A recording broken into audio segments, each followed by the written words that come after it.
স্বাগতম।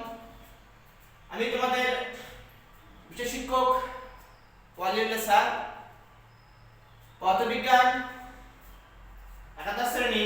আজ 26শে জানুয়ারি 2021। আজকে তোমাদের অর্থাৎ একাদশ শ্রেণীর পদার্থবিজ্ঞান বিষয়ের প্রথম ফার্স্ট পেপার, এটা সাবজেক্ট ফার্স্ট পেপার, তাকে বলা আছে ফার্স্ট পেপার, অর্থাৎ প্রথম পত্রের চ্যাপ্টার 2 ভেক্টর, অর্থাৎ ভেক্টর অধ্যায়ের আজকে যেটা আমি পড়াবো সেটা হচ্ছে সামগ্রিক সূত্র। এর আগে আমরা পড়ছিলাম যে একাধিক ভেক্টরের কিভাবে আমরা যোগফল নির্ণয় করি।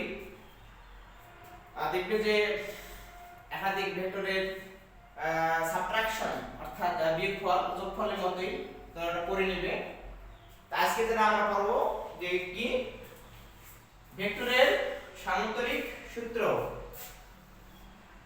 এটা খুবই ইম্পর্টেন্ট, ভেরি ভেরি ইম্পর্টেন্ট। তোমাদের এই সামান্তরিক সূত্র থেকে একটি সৃজনশীল প্রশ্ন সেট করা সম্ভব। খুবই গুরুত্বপূর্ণ একটি টপিক। তোমরা মনোযোগ দিয়ে দেখো, আশা করি তোমরা বুঝতে পারবে। বইয়ের সাথে মিলিয়েও দেখো। সামুদ্রিকের সূত্রটি হলো, যদি কোনো সামুদ্রিকের সন্নিহিত দুটি বাহু, তোমরা দেখো চিত্রে দেখো, আমি বলতেছি সূত্রটি, এখানে আছে ও এ সি বি বা ও বি সি এ, অর্থাৎ যদি কোনো সামুদ্রিকের সন্নিহিত দুটি বাহুর ভার্টেক্স পয়েন্ট অর্থাৎ স্পর্শ বিন্দুতে, এখানে আছে যে ও এ একটা বাহু, ও বি একটি বাহু, এদের ছেদ বিন্দু হচ্ছে ও, ওকে বলা হয় এই সন্নিহিত বাহু দুটি একটি কর্ণবিন্দু। আরটি বলা আরেকটা বাহু আছে সি এ, একটা সি বি, এই সন্নিহিত বাহু দুটির ছেদ বিন্দু হচ্ছে সি, অর্থাৎ আরেকটা কর্ণবিন্দু হচ্ছে সি এবং কর্ণ হবে ও থেকে এ। তাহলে আছে যদি কোনো সামুদ্রিকের সন্নিহিত দুটি বাহু কোন পরিবিন্দুতে একই সময়ে একই জাতীয় দুটি ভেক্টর মানের দিকে ক্রিয়া করে, এখানে ও এর ভেক্টর ও এ বাহু পি ভেক্টর, ও এর দৈর্ঘ্য আছে পি ভেক্টরের মান, ডিরেকশন আছে ও থেকে এ এর দিকে। এর জন্য দেখো আরেকটি ভেক্টর আছে কি ও থেকে বি দিকে, সেটা আছে ও B. the length of OB, OB দৈর্ঘ্য বলা হচ্ছে যে কিউ ভেক্টরের মান এবং ডিরেকশন ও থেকে বি এর দিকে। তাহলে যদি কোনো সামুদ্রিকের দুটি সন্নিহিত বাহুর ভার্টেক্স বিন্দুতে অর্থাৎ কোনো কর্ণবিন্দুতে একই সময়ে একই জাতীয় দুটি ভেক্টর ক্রিয়া করে এবং সামুদ্রিকের ওই সন্নিহিত বাহু দুটি ওই ভেক্টর দুটির মান ও দিক যথাক্রমে নির্দেশ করে, তাহলে ওই কর্ণবিন্দু থেকে অঙ্কিত কর্ণ, সামুদ্রিকের ওই কর্ণবিন্দু থেকে ও থেকে অঙ্কিত কর্ণ ও সি নির্দেশ করবে ওই ভেক্টর দুটির মিলিত ফলাফল, অর্থাৎ লব্ধি ভেক্টরের মান ও দিক নির্দেশ করবে। লব্ধি ভেক্টরের মান অর্থাৎ রেজাল্টেন্ট ভেক্টর প্রকাশ করা হয় আর দিয়ে।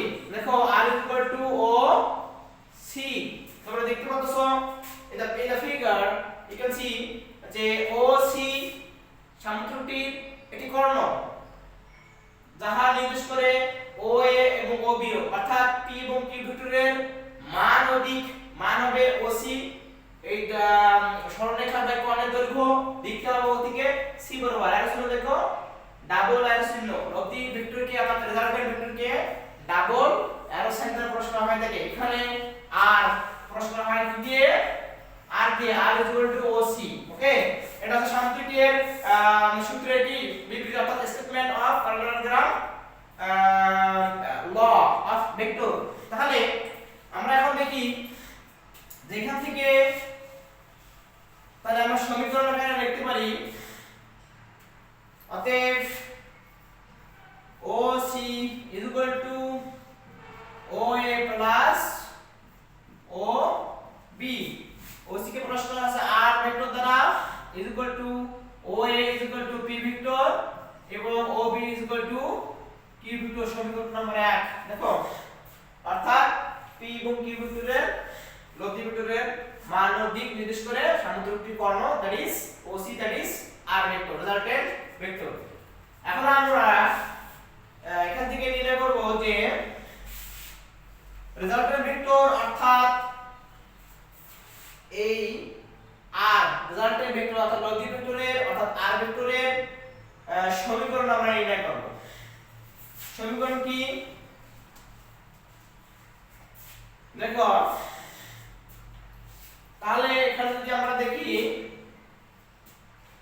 তার আগে আমরা নির্ণয় করব দেখো তার আগে আমরা কি তাহলে আছে OA বাহুকে সামুদ্রিকের OA বাহুকে D পর্যন্ত বর্ধিত করি তাহলে আমরা যদি C বিন্দু থেকে একটি লম্ব অর্থাৎ পারপেন্ডিকুলার যদি আমরা ড্র করে অঙ্কন করি তাহা কি O এর বর্ধিতাংশের উপর D বিন্দুতে ছেদ করবে তাহলে এটা কি হবে এটা হবে 90 ডিগ্রি।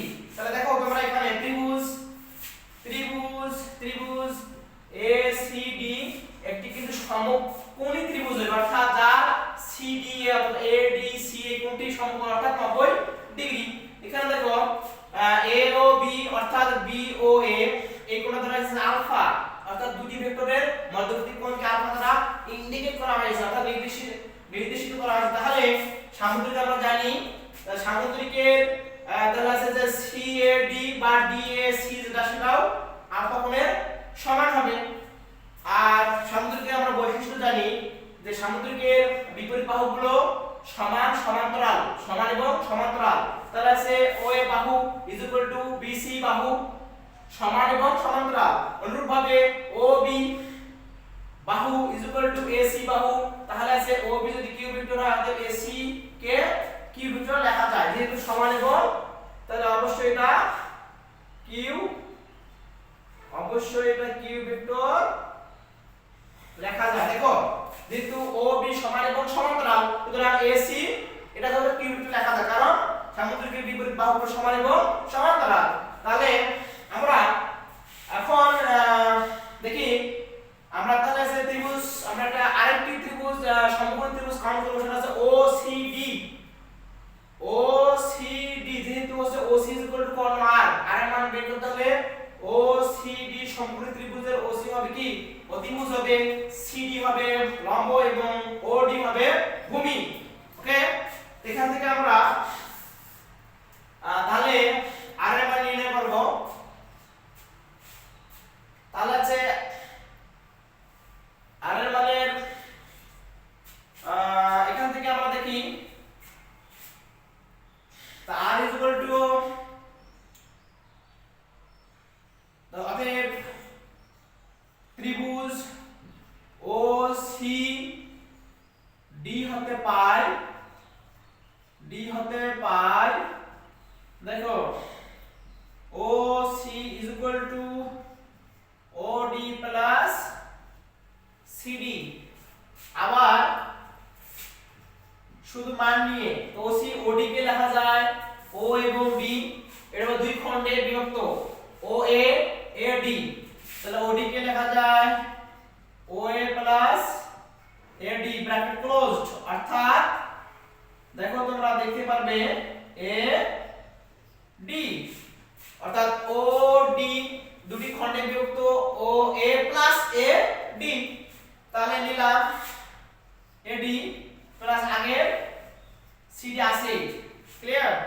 তা আমরা জানি এখানে এই সমীকরণ নম্বর যদি 2 হয় যদি হয় CD লম্ব এই ভ্যালুটা আমাদের কাছে অজানা ঠিক আছে the magnitude of the rate of CD is unknown to us আমাদের কাছে অজানা তাহলে আমরা এটা বের করব এবং ব্র্যাকেটের ভিতরে দেওয়া আছে OA মানে হচ্ছে P কিন্তু AD হ্যাঁ এই অংশটি আবার অজানা অর্থাৎ এই অংশটি আমাদের কাছে অজানা তাহলে আছে AD এবং CD এই দুটি অংশ আমাদের কাছে অজানা। তাহলে আমরা এখানে ত্রিকোণমিতি সূত্র প্রয়োগ করে আমরা পাই তাহলে अगेन দেখো তো এখানে ছোট দেখো ত্রিভুজ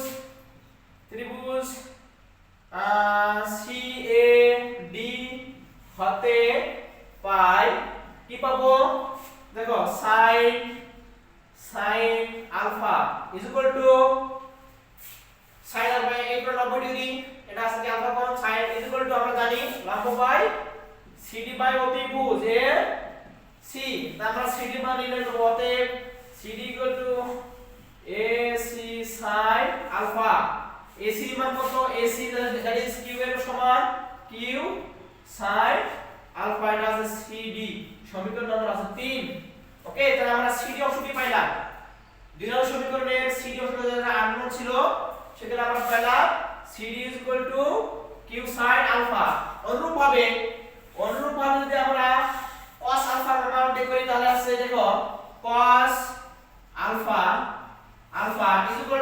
আমরা জানি ভূমি বাই অতিভুজ তাহলে আছে AD ডিভাইডেড বাই অতিভুজ আছে AC অতএব AD AC cos আলফা তাহলে AC এর মান হচ্ছে q cos আলফা মনে হয় ভিডিও দেখা যাচ্ছে না তাহলে আমরা উপরে লিখি দেখো অনুরূপভাবে আমরা যদি দেখি এখানে তাহলে আছে cos alpha AD divided by AC অতএব AD AC cos alpha clear অতএব AD AC এর মান হচ্ছে q এটা আছে cos আলফা সমীকরণ নাম্বার হচ্ছে কত 4 দেখো 3 এবং 4 নম্বর সমীকরণের AD পাবো 4 নম্বর সমীকরণ থেকে মানটা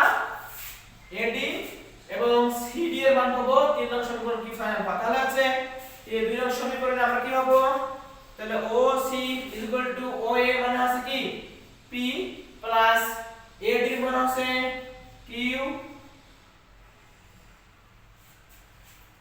cos আলফা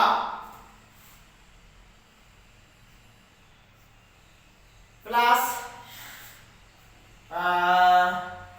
CD মান আছে Q sin আলফা একটু জিনিস আমি এড়িয়ে গেছি দেখো আমরা কিন্তু হাতে পাই পিথাগোরাস সূত্র ব্যবহার করব পিথাগোরাস এটাকে পিথাগোরাস সূত্র প্রয়োগ করে তাহলে আছে OC square OD square CD square হ্যাঁ এটা এড়িয়ে গেছি OC স্কয়ার পিথাগোরাস অতিভুজ স্কয়ার ইজ ইকুয়াল টু ভূমি স্কয়ার ইজ ইকুয়াল টু লম্ব স্কয়ার তাহলে এখানে কি হবে স্কয়ার এখানে স্কয়ার তাহলে কি হবে স্কয়ার এখানে স্কয়ার অতএব দেখো এখানে যদি OC r স্কয়ার এখানে দেখো তাহলে এখানে যদি p q cos আলফা মানে হোল স্কয়ার তার মানে কি a b হোল স্কয়ার সূত্র তাই সূত্র বসাবো p square plus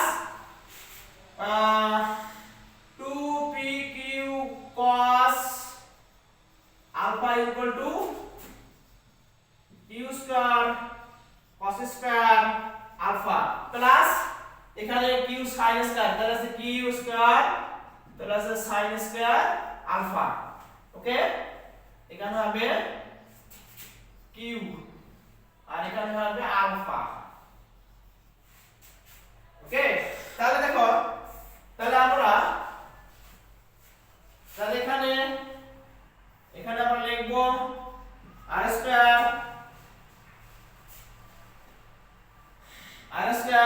equal to p square plus 2pq cos alpha plus এখানে যদি আমরা এখান থেকে আমরা কি q স্কয়ার কমন নেই তাহলে plus q square equal to এটা সামনে নিব তাহলে আছে sin square alpha plus cos square alpha okay তাহলে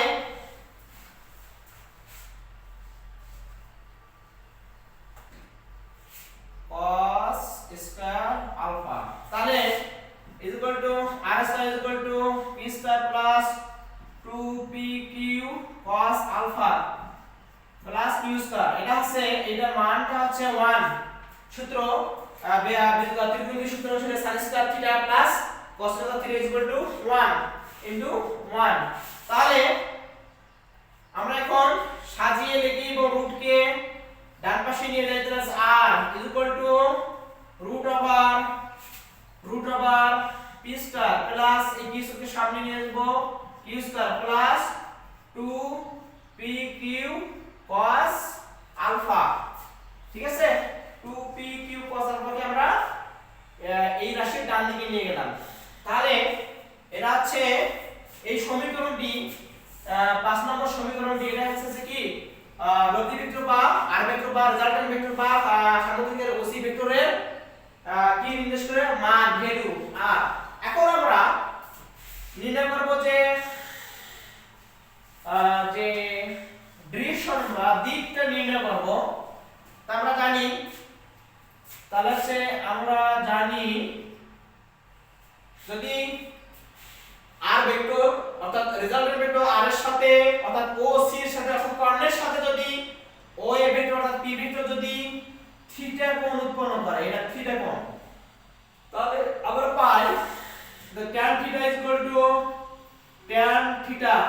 আমরা জানি সেটা কি ও সি ডি এই ত্রিভুজ থেকে tan theta is equal to লম্ব বাই ভূমি। তো লম্ব হচ্ছে সিডি, ভূমি হচ্ছে ওডি। ওডি আবার দুইটি অংশে বিভক্ত, সিডি বাই ওডি, এটা আছে ওএ প্লাস এডি। ঠিক আছে, এটা আছে tan থিটা।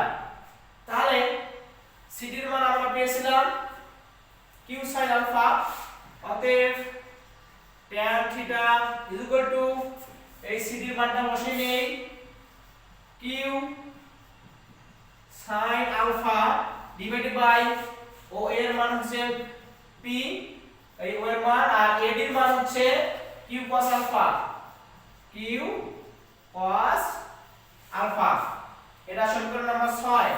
সমীকরণ নাম্বার 6 দেখো, তাহলে আমরা 5 এবং 6 নম্বর সমীকরণ যথাক্রমে লব্ধি ভেক্টরের মান এবং 6 নম্বর সমীকরণটি লব্ধি ভেক্টরের কি লব্ধি ভেক্টর দিক, এখান থেকে কিন্তু থিটার মান বের করা যায়। এখান থেকে কত থিটা বাম পাশে কি, তো tan থিটা ডান পাশে এসে থিটা ইনভার্স হয়ে যাবে, এখান থেকে আমরা থিটার মান বের করতে পারবো, অর্থাৎ দিক নির্ণয় করতে পারবো। আজ এই পর্যন্ত থাক। পরবর্তীতে আমরা এই সামুদ্রিক সূত্রটির যে লব্ধি ভেক্টর r এর মান, এর সর্বোচ্চ maximum value and the minimum value, সর্বোচ্চ মান এবং সর্বনিম্ন মান, এবং কোন শর্তে সর্বোচ্চ মান এবং কোন শর্তে সর্বনিম্ন মান হয় তা আমরা বের করব। হ্যাঁ, তোমরা বাসায় পড়বে বা বইয়ের সাথে মিলিয়ে পড়বে। কোনো অসুবিধা হলে তারপরে আমাকে মোবাইলে কন্টাক্ট করবে বা স্কুলে এসে আমার সাথে পার্সোনালি যোগাযোগ করবে। যে কোনো বুঝতে অসুবিধা হলে আমি বুঝিয়ে দেব। আজ এ পর্যন্তই। ভালো থাকবেন, সুস্থ থাকবেন। আল্লাহ হাফেজ।